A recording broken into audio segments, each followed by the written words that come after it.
سب سے پہلی بات یہ ہے کہ ایڈکشنز کس کو کہتے ہیں اور سلیوشنز کیا ہے. اس کے بارے میں پہلے میں ایڈکشنز کے تعلق سے میرے خیال سے 10 سے 15 منٹ کے بارے میں بتاؤں گا کہ ایڈکشنز کیا کیا ہیں. اس کے بعد انشاءاللہ میں آپ کو سلیوشن کی طرف لے کے جاتا ہوں. ایک پروورب ہے انگلش کا جس کے اندر بتایا گیا کہ when wealth is lost nothing is lost. اگر تمہارے پاس مال ہے اگر وہ چلا گیا تو کچھ نہیں گیا. when health is lost something is lost. اگر تمہاری صحت ہے اگر وہ چیز چلی جا رہی ہے تو کہیں نہ کہیں نقصان ضرور ہو رہا ہے. اور when character is lost all is lost. اگر تمہارے اخلاق ختم ہو گئے اخلاق جا رہے ہیں تو تمہارا بہت بڑا نقصان ہو رہا ہے. جب انسان نشے کی عادت میں مبتلا ہوتا ہے تو سب سے پہلے اس سے جاتا ہے ویلتھ یعنی پیسہ. کوئی فری میں نہیں دیتا ہے, یہ بہت کاسٹلی چیزیں ہوتی ہیں. سب سے پہلا پیسہ جاتا ہے. اس کے بعد کیا ہوتا ہے ہیلتھ جاتی ہے, انہیں پیسے دے کے بیماری خریدتے ہیں. اور اس کے بعد کیا ہوتا ہے کیریکٹرز, جس کے اللہ کے رسول محمد صلی اللہ علیہ وسلم ارشاد فرماتے ہیں کہ تم میں سے بہترین شخص وہ ہے جس کے اخلاق سب سے بہتر ہے. اور نشے کی عادت میں جب انسان پڑتا ہے تو پہلے مال, اس کے بعد ہیلتھ, اس کے بعد آہستہ آہستہ وہ کیریکٹرز لاس ہونا شروع ہو جاتا ہے. اب سمجھو کہ ہمارے شیخ نے ایک کبھی اعلان کیا کہ ایک مریض ہے کڈنی فیلئر کا, اس کا آپ کو جو ہے علاج کے لیے تعاون ہے, مسجد سے جو ہے مطلب لیٹر دیا گیا ہے, تصدیق نامہ ہے. اور اس کے علاوہ ہمارے نزدیک جو بڑے بڑے بیماریاں ہیں اس میں کڈنی فیلئر کے علاوہ کینسر وغیرہ. ہمارے پاس جب مریض کینسر کا پیشنٹ ہوتا ہے یا ہمیں پتہ چل جاتا ہے کہ بھئی یہ مریض کو کینسر ہے تو ہم ان کے ساتھ کیسا برتاؤ کرتے ہیں. ہم سب مل کے جو اس کو کوشش کرتے ہیں کہ اس کینسر کی بیماری سے بچا لیں. ان کے گھر کو جاتے ہیں اور پوچھتے ہیں کہ کچھ ضرورت ہے تو بولو, میں تمہیں مدد کرنے کے لیے تیار ہوں. اور ہم سب مل کے اس کو مالی مدد کرتے ہیں اور اس کے علاج و معالجہ کی کوشش کرتے ہیں. بٹ افسوس کی بات یہ ہے کہ جب وہی بات جب شرابی کے اندر آتی ہے, جب ہمیں پتہ چلتا ہے کہ یہ شخص شراب پیتا ہے تو ہمارا رویہ الٹا ہو جاتا ہے. نہ کبھی ہم اس کی حالت پوچھتے ہیں, نہ اس کے گھر کو جاتے ہیں اور ان کی نہ کی فیملی کے بارے میں پوچھتے ہیں. حالانکہ سب سے زیادہ نقصان کینسر کے پیشنٹ سے زیادہ نقصان شرابی کو اور شرابی کے گھر والوں کو ہوتا ہے. اور آپ سب کی ضرورت کینسر کے پیشنٹ سے زیادہ, کڈنی فیلئر پیشنٹ سے زیادہ شرابی کو ہوتا ہے. کیونکہ انسان اگر شراب میں مبتلا ہے تو صرف اس کو نقصان نہیں ہوتا بلکہ اس سے اس کے گھر والوں کو نقصان ہوتا ہے, اس کی فیملی کو نقصان ہوتا ہے, اس کے بچوں کو نقصان ہوتا ہے, اس کے خاندان کو نقصان ہوتا ہے, یہاں تک کہ اس کے مذہب جو وہ فالو کرتا ہے اس کو بھی نقصان پہنچتا ہے. مگر ایک بندہ جو کڈنی فیلئر سے یا کینسر میں موجود ہوتا ہے, جب وہ انتقال ہوتا ہے تو صرف اس کو نقصان پہنچتا ہے, اس سے ہٹ کے کسی کو نقصان نہیں پہنچتا. تو ہمارا رویہ اگر کینسر کے پیشنٹ سے اگر کمپیئر کریں, کڈنی فیلئر کے پیشنٹ سے کمپیئر کریں, آپ سے سب سے زیادہ جو متوجہ ہونا ہے وہ شرابیوں کو, جو نشے آور ہیں ان کو. کیونکہ ایک بندہ جو شراب پیتا ہے تقریباً اس کو 250 سے 300 روپے کا جو ہے شراب کی باٹل کی ضرورت پڑتی ہے اس کو. اور موسٹلی اگر اب دیکھا جائے اور ہمارے نوجوان جو شراب میں مبتلا ہیں وہ زیادہ تر آٹو والے ہیں اور مزدور ہیں, جنہوں پورا دن محنت کر کے 300 روپے کماتے ہیں, 200 روپے شراب کے اور 100 روپے گھر میں لاتے ہیں. اور اسی وجہ سے یہ عورتیں, گھر کی عورتیں جو ہے قرضدار ہوتی ہیں, پھر وہ دوسرے جو ہے سود کے لیے جو ہے لیتے ہیں. انہیں بہت بڑی چیز اگر آپ سوچیں گے تو سب سے زیادہ جو مبتلا ہوتے ہیں یہ لوگ, جو شرابی کے گھر والے جتنا پریشان ہوتے ہیں اس مطلب اتنا نہ کینسر کے گھر والے پریشان ہوتے ہیں نہ کڈنی فیلئر پیشنٹ کے بارے میں. اور ہم کیا کرتے ہیں, اگر کوئی کڈنی فیلئر ہے ہم اعلان کرتے ہیں کہ اس کو کڈنی فیلئر آپ علاج کرو, مال کی جو ہے ضرورت ہے اس کو آپ علاج کرو, اس کی مدد کرو. مگر شراب کے جہاں تک مسئلہ ہوتا ہے ہم کوئی نہیں کہتا, اور یہ کوئی بھی عورت نہیں کہتے کہ میرا جو ہے ہسبینڈ ہے جو شراب پیتا ہے اور ہم قرضدار ہو گئے, ہماری مدد کرو. اور جب ہمیں دل بھی نہیں ہوتا, اگر کڈنی فیلئر کو چلو اٹھا کے آپ 100 روپے بھی ڈال دیں گے, 10,000 روپے دے دیں گے, اور پہچان اگر آپ کے پاس اللہ نے مال دیا تو 1 لاکھ روپے بھی دے دیں گے. اگر وہی شرابی کی بیوی ہے, شرابی کا بچہ پوچھے گا تو بولیں گے یار اس کو 50 روپے بھی مت دو, یہ جا کے شراب پیے گا. تو ہمارا جو نظریہ ہے شرابی کا اور ہمارا جو نظریہ ہے کینسر کے پیشنٹوں کا, اس کو ہم کمپیئر کر کے دیکھنا ضروری ہے. قرآن میں اللہ سبحانہ و تعالیٰ ارشاد فرماتا ہے, اے نبی لوگ آپ سے شراب اور جوے کے بارے میں سوال کرتے ہیں، کہہ دیجئے ان دونوں میں بڑا گناہ ہے اور لوگوں کے لیے کچھ فائدہ بھی ہے، اور ان دونوں کا گناہ ان کے فائدے سے بہت زیادہ ہے۔ اللہ نے فرمایا سورہ بقرہ چیپٹر نمبر 2 آیت نمبر 219، اور اللہ آگے فرماتا ہے سورہ نساء چیپٹر نمبر 4 آیت نمبر 43، اللہ فرماتا ہے اے لوگوں جو ایمان لائے ہو، تم اس وقت تک نماز کے قریب نہ جاؤ جب تم نشے میں ہو۔ یہاں پر شراب نہیں کہا گیا، نشہ کہا گیا۔ بہت سے ہمارے جو لوگ ہیں جو قرآن حدیث کو فالو کرتے ہیں اور یہ سمجھتے ہیں سگریٹ پینا، ارے قرآن میں اللہ نے کہا سگریٹ کے بارے میں۔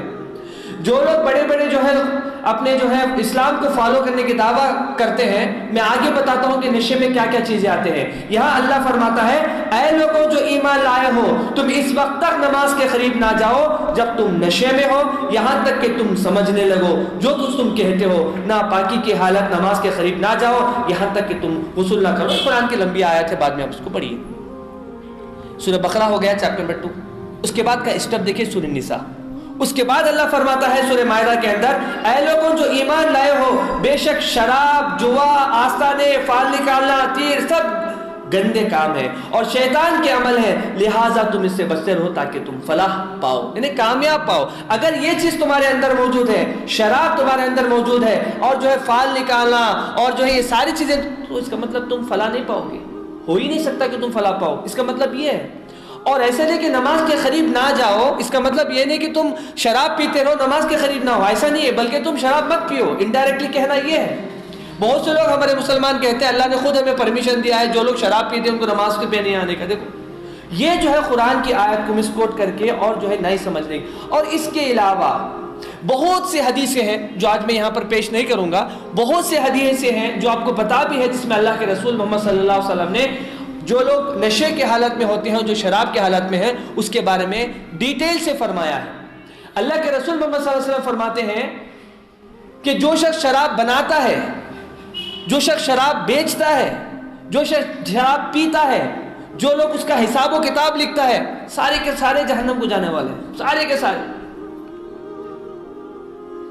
سوچ کے دیکھو کہ ایک شخص جو شراب بناتا ہے اور اس کا حساب و کتاب لکھنے والا، پینے والا، پلانے والا، اس کا بزنس کرنے والا، اس کے بزنس سے جو ہے جو آتی ہے رقم وہ حاصل کرنے والا، جب سب جہنم کو جانے والے ہیں، شرابی کی تعلق سے فکر کرنے والا، شرابی کے گھر تک پہنچنے والا، شرابی کی مالی امداد کر کے اس کا علاج کرنے والا، ان کے گھر والوں کو کیئر کرنے والے کا ثواب اللہ کے نزدیک کیا ہوگا؟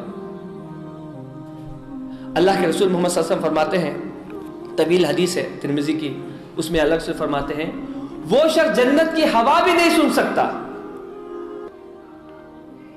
جو ہر وقت شراب میں مبتلا ہو اور نشے میں مبتلا ہو۔ طویل حدیث ہے، وہ آپ کو پتا ہے۔ ایسے بہت سے حدیثیں ہیں جو شخص شراب پیتا ہے تقریباً 40 دن کی جو ہے اس کی نمازیں اثر نہیں کرتی۔ ایسے بہت سے حدیثیں ہیں، یہاں پر میں حدیث اور قرآن کے بارے میں نہیں بتاؤں گا، بلکہ اصل میں چیز یہ سمجھانا چاہتا ہوں کہ نشہ کیا ہے، شراب کیا ہے، اس سے ہمیں کیا کرنا ہے، کیسے ہم اس تک اپروچ ہو سکتے ہیں، اور کیسے شرابی کو اسے چھڑا سکتے ہیں، اور کیسے ہمارے نوجوانوں کو اس سے بچا سکتے ہیں۔ کیوں بھائی ہم ان کی فکر کریں؟ ایک بہترین 2 لائن کے الفاظ ہیں کہ اگر ہم سے ہماری قوم کو کسی بھی قسم کا فائدہ نہیں ہو رہا ہے، ہم آ رہے بھائی 5 وقت کی نماز پڑھ رہے چلے جا رہے، یہ کس کے لیے نماز پڑھ رہے ہیں؟ لوگوں کے لیے نماز پڑھ رہے ہیں، یہ آپ کے لیے نماز پڑھ رہے ہیں، اللہ کے لیے پڑھ رہے ہیں، ختم، آپ کا ختم۔ روزہ رکھ رہے ہیں، پرسنل لیول، ساری چیز ہر چیز ذکر میں بیٹھ رہے ہیں، اللہ میں دوں گا تو اللہ دیں گے، اللہ سے بزنس کر رہے ہیں، میں اتنے بار پڑھوں گا تو اللہ مجھے یہ دے گا، یہ سارا پرسنل ایفیکٹس کے لیے ہم کر رہے ہیں، اس کو بولتے ہیں حقوق اللہ۔ اب رہا مسئلہ کہ اگر ہم سے ہماری قوم کو کسی بھی قسم کا فائدہ نہیں ہو رہا ہے تو سمجھ لینا کہ ہم قوم کے لیے صرف ایک زندہ لاش کے سوا کچھ نہیں۔ اگر میں زندہ ہوں تو میری قوم کو فائدہ پہنچنا چاہیے، چاہے وہ کسی بھی مالی امداد ہو یا جو ہے آپ نصیحت کے ذریعے سے ہو، ان کی مدد کے ذریعے سے ہو، کوئی کسی بھی قسم سے ان کو فائدہ پہنچنا ہے۔ اگر فائدہ نہیں پہنچ رہا ہے تو لاش کچھ فائدہ نہیں پہنچا سکتی، مجھ سے بھی نہیں فائدہ پہنچ رہا ہے تو میری قوم کے لیے میں ایک زندہ لاش ہوں جس میں چلتا پھرتا ہوں اور میری قوم سے اس کو کچھ فائدہ ہونے والا نہیں۔ فکر کیوں کریں؟ کیونکہ یہ ہماری قوم ہے۔ انسان کیسے مبتلا ہوتا ہے؟ کوئی شراب پینے والا یا سگریٹ پینے والا یا تمباکو کھانے والا یہ کہہ کے شروع نہیں کرتا کہ میں بعد میں چل کے ایک بہت بڑا شرابی ہونے والا ہوں. نہیں، سب سے پہلا ہوتا ہے فن. آج دیکھو، آج کی رات فن. آج کی رات جتنے لوگ شراب پئیں گے، آج کی رات جتنے لوگ زنا کریں گے، آج کے لوگ جتنے لوگ ایکسیڈنٹ میں مریں گے، جتنے گھر اجڑیں گے، آپ کو پتا ہے یہ کیوں؟ فن. بھائی 2017 جا رہا ہے، 2018 آ رہا ہے. فن. جب فن سے یہ بات شروع ہوتی ہے، تھوڑا تھوڑا شروع ہوتا ہے، اور فن کے بعد یہ اسٹیج آتا ہے ہیبٹ میں. ہیبٹ کہتے ہیں عادت کو. ہیبٹ کے بعد یہ ہوتا ہے ایڈکشن میں. ایڈکشن اور ہیبٹ میں ہم فرق نہیں کرتے، اس وجہ سے ہم پریشان ہیں. ہم شرابی کو عادی سمجھتے ہیں، یہ سمجھتے ہیں کہ یہ عادی ہے، یہ عادی تھا، اب یہ بیمار ہے. یہ ہمیں سمجھنا ضروری ہے. What is the difference between addictions and habits؟ مثال کے طور پر اس میں کئی لوگوں کو ڈائبٹیز ہوں گے. سارے لوگ جو چائے پیتے ہیں اس میں شکر ڈال کے پیتے ہیں. ڈاکٹر کہتا ہے کہ بھائی اس کے بعد تمہارا شوگر لیول بڑھ رہا ہے، تھوڑا سا شکر وکر مت لو. تو بیوی کو بول رہے جی میڈم تھوڑا سا شکر وکر مت ڈالو. کیا ہو گیا؟ بولے کہ ڈاکٹر نے بولا. اور شام سے میں چائے جو ہے شکر نہیں سے پیتا. یہ جو ہے ہیبٹ ہے. آپ جیسے چاہے چینج کر سکتے ہو اپنے ہیبٹ کو. آپ یہ ٹوپی پہن رہے تھے، دوسری ٹوپی پہنو، یہ کپڑے پہنتے، وہ ہیبٹ ہے. You can change any time. But habit is totally different from addiction, disease. اور یہ جو ہے اپنا یہ ڈیسیز ہے، یہ بیمار ہے. جیسا کینسر کا مریض ہے، یہ شرابی یہ بیمار ہے. اس سے بھی نکالنا ضروری ہے. تو پہلے ہوتا ہے فن، اس کے بعد ہوتا ہے ہیبٹ، اس کے بعد ہوتا ہے ایڈکشن. تو ایڈکشنز کیا ہے، اس کے بارے میں کچھ چیزیں میں ایسے سمجھاتا ہوں، بہت لمبا ہے، میں آپ کو جو ہے شارٹ میں سمجھاتا ہوں. مثال کے طور پر ایک بندہ ہے جو تقریباً 8:30 بجے یا 9 بجے شراب پیتا ہے. اور جب اس نے سوچا یا کوئی مولوی صاحب نے نصیحت کی اگر وہ شراب نہ پیا تو اس کے اندر جو چینجز آتے ہیں اس کو کہتے ہیں withdrawal symptoms. یہ نیٹ پہ جاؤ، سب لوگ پڑھے لکھے طبقہ کے لوگ یہاں پر رہتے ہیں ماشاءاللہ موسٹلی. اس کو کہتے ہیں withdrawal symptoms. اگر سمجھو کہ وہ وقت میں 9 بجے اس کو شراب نہ ملے تو اس کے اندر خود ایک ایسی قیامت برپا ہوتی ہے جس کو وہ خود کنٹرول نہیں کر سکتا. مثال کے طور پر ہاتھ پیر ہدرنا، جس کو ٹریمر کہتے ہیں. نزلے میں جو ہے مبتلا ہو جاتا ہے، بخار میں مبتلا ہو جاتا ہے، کنفیوژن میں مبتلا ہو جاتا ہے، ٹینشن میں مبتلا ہو جاتا ہے، غصہ آتا ہے، یہاں تک کہ کئی لوگوں کو وامٹنگ ہوتی ہے، کئی لوگوں کو رات بھر نیند نہیں آتی، کئی لوگوں کو ہیلوسینیشنز ہوتا ہے. کیا ہیلوسینیشنز؟ کوئی ایسی چیز دکھائی دیتی ہے جو اصلاً وجود میں نہیں رہتی. کوئی مارنے کے لیے آ رہا ہے، کوئی چاقو سے چبانے کے لیے آ رہا ہے، بھاگ رہا ہے ادھر ادھر، کیا پتا آپ کو. جب وہ جا کے شراب پیتا ہے اس کو سکون ملتا ہے. وہ بھی سوچتا ہے کہ یار غلط ہے، توبہ کر لو. اس کو بھی سمجھ میں آتی ہے کہ یہ غلط ہے، بٹ اس ایڈکشن سے وہ باہر نہیں نکل سکتا. وہ بیمار ہے، اس کا علاج اور معالجہ بہت ضروری ہے. اس طرح سے کئی ایڈکشنز ہیں اور اس ایڈکشنز کے کئی withdrawal symptoms ہیں. مثال کے طور پر اوپیم، جس کو افیون کہتے ہیں. آج بھی کئی ایلوپیتھک ڈاکٹرز افیون کی دوائیں نیند کے لیے، درد کو کم کرنے کے لیے استعمال کرتے ہیں، اور وہی دوائیں کھا کے لوگ بیمار ہو رہے ہیں. اور جو دوائیں ہم استعمال کر رہے ہیں وہ دوائیں ظاہر سی بات ہے امریکہ میں بینڈ ہے اور لنڈن میں بینڈ ہے، بس انڈیا میں چل رہی ہے. ایک بچے کو کھانسی کے لیے کورس سرپ دے رہے ہیں، اب جا کے وہ 4-4 5-5 باٹل، کیونکہ جو شراب میں جتنا مزہ نہیں ملتا اتنا کورس سرپ میں مزہ ملتا ہے. یہ بھی ایڈکشن ہے جس کو افیون کہتے ہیں. اسی طرح براؤن شوگر. آج کل بہت سے لوگ کیا کرتے ہیں، وہ کچھ چٹی میں ڈال کے سگریٹ سے بھی زیادہ خطرناک سونگھتے ہیں، چوستے ہیں براؤن شوگر. پتہ ہے یہ ساری چیزیں کیوں ہوتی ہیں؟ اگر کسی کو مرڈر کرنا ہے، کسی کو پرابلم کرنا ہے، کسی کے گھر میں چورانا ڈاکہ دینا ہے، تو یہ ساری چیزیں بچوں کو، نوجوانوں کو بہکاتے ہیں اور ان سے کام لیتے ہیں. ایک بہت بڑا ایک مافیا ہے جس کو ہم سمجھنا ضروری ہے، اور اللہ سے دعا ہے کہ اللہ ہماری حفاظت فرمائے اور نوجوانوں کی حفاظت فرمائے اس سے. اسی طرح سے الکوہل اس میں سے ایک ہے. اسموکنگ، ماشاءاللہ اگر آپ دیکھا جائے سب اپنے اپنے جیبوں میں بھی تلاش کریں گے تو کہیں نہ کہیں سگریٹ یا بیڑی مل جائے گی جو اپنے آپ کو بہت